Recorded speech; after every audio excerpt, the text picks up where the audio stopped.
Bonjour à tous, c'est Patricia Touré, j'espère que vous allez bien.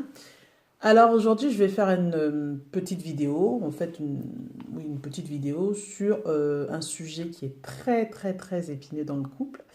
Un sujet qui peut soit consolider ou soit séparer un couple. Un sujet très important qui domine le monde.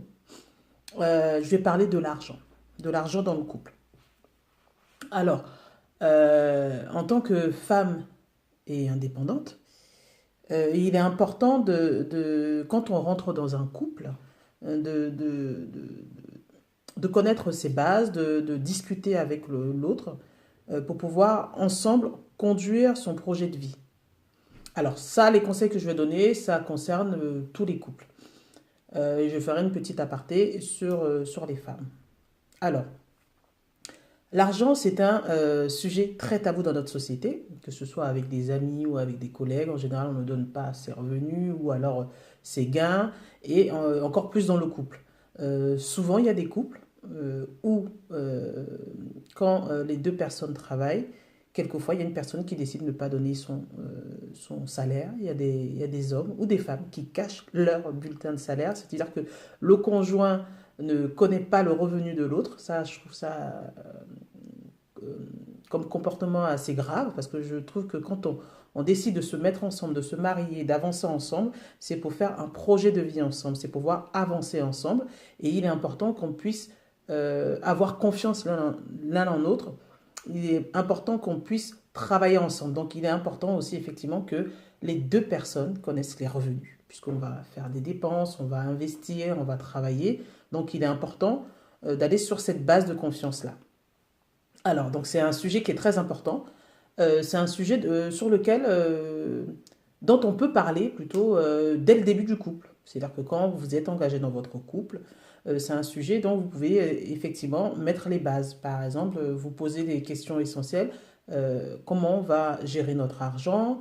Qui fait quoi? Qui dépense quoi? Qui achète quoi? Donc, c'est des choses auxquelles vous devez vous asseoir en tant que jeune couple de discuter pour savoir comment vous allez gérer cet argent-là.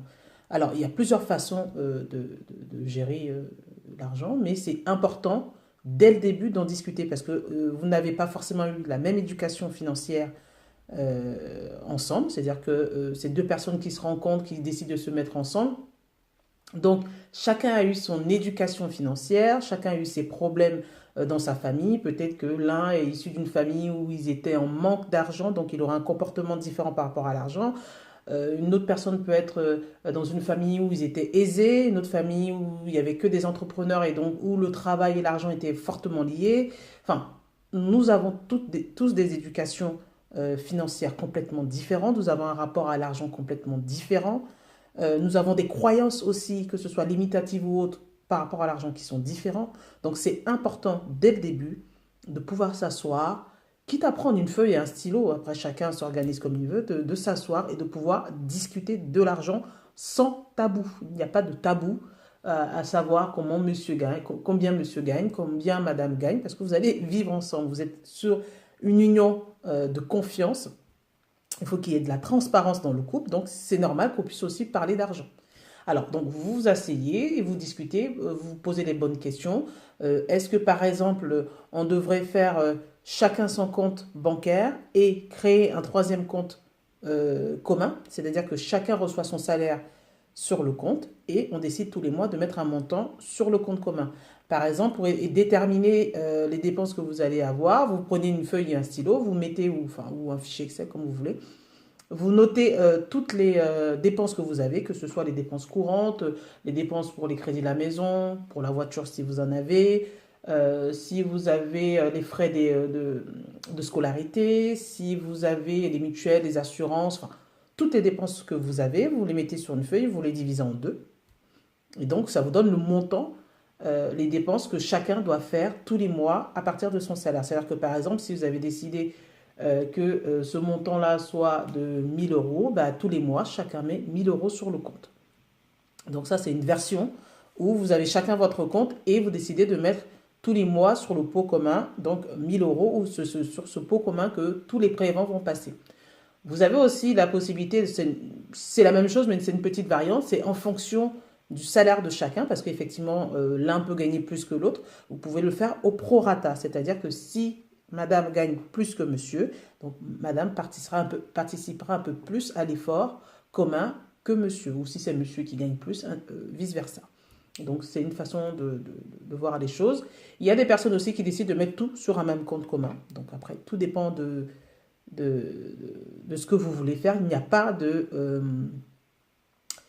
de schéma type, il n'y a pas de schéma parfait, ça dépend de ce que vous voulez faire. Donc voilà, par rapport à ça, donc c'est la façon dont vous allez vous organiser pour faire vos dépenses et faire vos projets de vie. Vous avez aussi, donc à force d'en parler, se poser les bonnes questions, vous allez effectivement éliminer tous les problèmes éventuels qui pourraient arriver. Quand vous allez vous organiser dès le début en disant on va gérer notre compte comme ça, qui fait les dépenses, que vous avez posé toutes questions, ça va éliminer déjà pas mal de problèmes qui pourraient arriver plus tard par rapport à l'argent. C'est très important que quand l'un a dépensier ou quand l'un a fait une bourde ou une faute par rapport à l'argent, a fait quelque chose qu'il ne devait pas faire, c'est important d'en parler dès le début. Parce que plus vous allez cumuler, plus vous allez attendre, et quand vous allez le dire à l'autre ou que l'autre va le découvrir, ça risque de casser un peu quelque chose, de casser un peu la confiance. Donc c'est vraiment très important que quand vous avez une difficulté financière, quand vous avez, je ne sais pas, trop dépensé, que ça va faire un trou, ça va faire un découvert, il est important d'en parler de suite à l'autre pour mettre les choses à plat et que vous puissiez trouver une solution ensemble pour résorber justement cette dette ou autre. Il est important aussi par rapport à l'argent de ne pas s'engager sur des gros montants sans en parler à l'autre. C'est-à-dire que quand vous voulez faire une dépense, par exemple, je dis n'importe quoi, acheter, je ne sais pas, euh, même une machine à laver, par exemple, qui est tombée en panne, effectivement, elle est tombée en panne, mais bien sûr, il faut la remplacer, mais c'est important de dire, bon voilà, écoute, j'ai trouvé une machine à laver qui coûte 400 euros, voilà, donc je compte l'acheter. Au moins, l'autre est au courant, parce que s'il voit les mouvements sur le compte et il ne sait pas à quoi c'est lié, il peut se poser des questions. Donc, pour éviter tout ça, c'est important d'en parler. Si vous devez prêter de l'argent à quelqu'un, il faut en parler à l'autre, lui demander aussi son autorisation si c'est possible. À part si c'est votre propre argent, mais enfin, là, je parle de l'argent du couple. En tout cas, quoi qu'il arrive, quand ce sont des dépenses ou des choses que vous voulez faire avec des montants importants, il est important d'en parler à l'autre pour ne pas qu'il y ait de cachotterie ou alors de choses qui peuvent être interprétées de la mauvaise manière. Alors, donc c'est vraiment important parce que ça va éviter tous les problèmes liés à l'argent parce qu'il ne faut pas oublier que pratiquement un tiers des mariages se soldent par un divorce à cause de problèmes d'argent. Et quand on sait que quand il y a des problèmes d'argent, il y a aussi des problèmes de couple parce qu'on n'arrive pas à parler, on est énervé. Celui qui gagne plus va peut-être monter sur ses ergots alors que tout le monde participe à l'effort commun. Donc il est vraiment important de désamorcer toutes ces petites choses-là qui peuvent empoisonner au final le couple. Donc c'est vraiment une question de confiance, une question de transparence, une question de on vit ensemble, on a décidé de faire un projet ensemble, on avance ensemble. Donc voilà, donc par rapport à l'argent, il faut démystifier tout ça. Et il est important aussi dans l'argent, dans le couple, quand vous savez que vous êtes plus dépensier et que vous n'avez pas envie de gérer les histoires d'argent, de le confier à l'autre. Si c'est l'autre qui est beaucoup plus économe, plus gestionnaire, il faut lui confier l'argent, ce sera plus simple, qu'il puisse gérer un peu tout ça, toutes les dépenses de la maison, voir ce qu'il y a à faire, s'il y aura des grosses dépenses à faire, prévoir les vacances, prévoir un projet immobilier, un voyage ou peu importe. Donc il est important que chacun connaisse plus ou moins ses faiblesses et ses qualités par rapport à l'argent, ses croyances par rapport à l'argent et puisse laisser l'autre s'exprimer sur l'argent et gérer le compte comme il faut.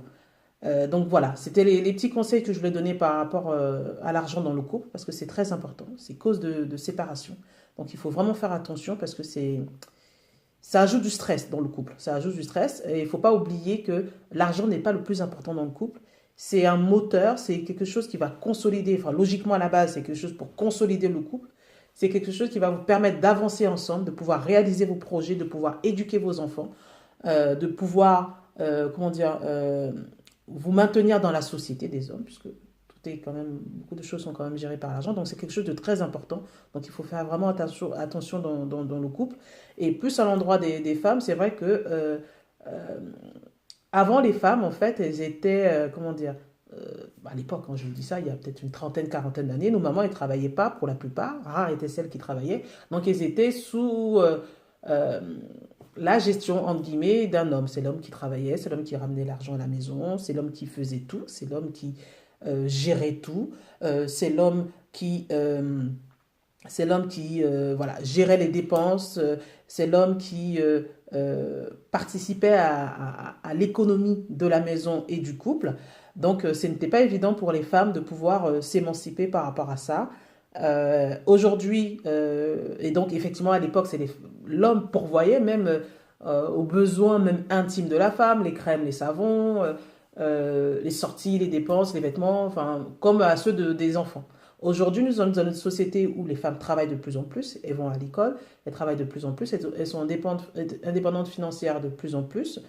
Donc, elles ont aussi ce rôle-là de pouvoir participer, de pouvoir décider, de pouvoir aussi gérer les finances d'une maison. Ce n'est pas lié simplement qu'au fait que ce soit l'homme qui gère tout.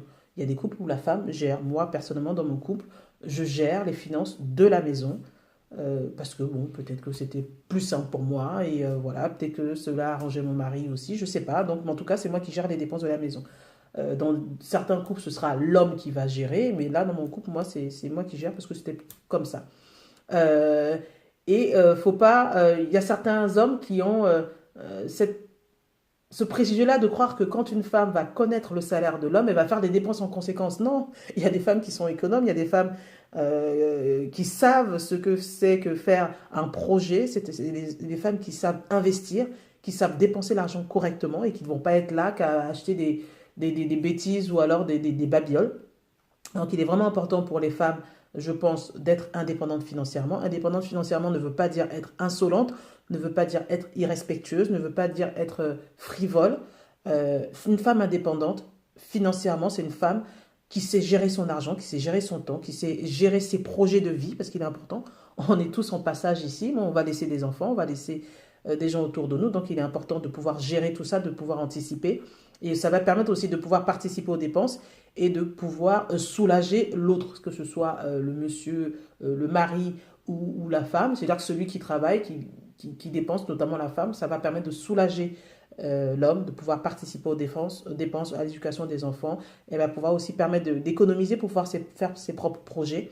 Donc voilà, tout ça pour vous donner des conseils sur la base de la confiance, de la transparence dans le couple. Il ne faut pas laisser l'argent prendre un rôle qu'il n'a pas dans le couple. Il est là pour apporter une aide, il est là pour consolider certaines choses, il est là pour, comment dire, maintenir socialement, il est là pour pouvoir le dépenser tout simplement et se faire plaisir. Donc il ne faut pas donner plus de rôle à l'argent qu'il est. C'est important de discuter, c'est important de permettre la confiance et la transparence dans toute chose. Donc voilà, c'était juste de petits conseils concernant l'argent dans le couple. Dites-moi, vous, comment vous gérez votre argent dans le couple, qui gère quoi, qui dépense quoi, comment vous êtes organisé, quels sont vos projets, comment vous vous organisez dans tout ça. Donc n'hésitez pas à mettre dans les commentaires, n'hésitez pas à partager cette vidéo et n'hésitez pas à vous abonner. À bientôt. Au revoir.